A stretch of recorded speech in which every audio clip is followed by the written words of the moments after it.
Hi mga ka-healthy, magandang araw, magandang buhay sa lahat. Ngayong araw na to ay i-demo ko sa inyo ang energy level ng ating produktong Keto Cleanse, flagship product po natin.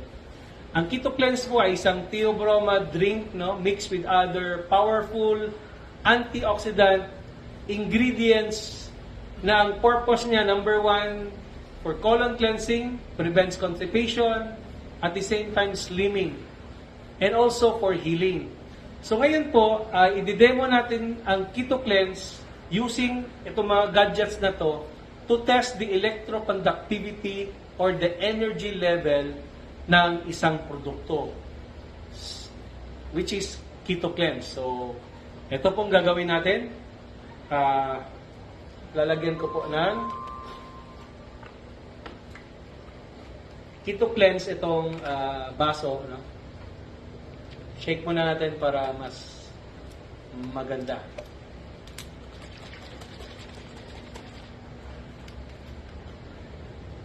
Okay? So, yan po. So, ito-test natin yung kanyang energy level using this tester, no? Tingnan kung iilaw to o hindi. So, napakataas na energy level ng ating Keto Cleanse. Ngayon, ito ilaw, mas madaling paandarin, no?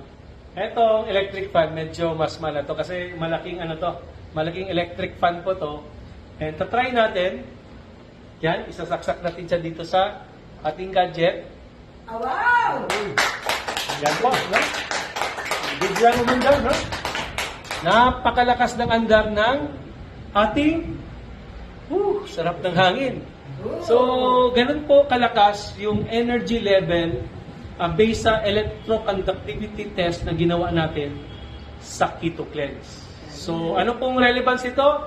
If you take Keto Cleanse, tataas po yung energy nyo, yung antioxidant boost, mamamaximize po sa katawan natin, besides sa colon cleansing effect niya at saka slimming effect niya, magbibigay po ito ng kagalingan sa ating mga katawan. So, ikaw mahina, madaling magkasakit, ano pang inaantay mo?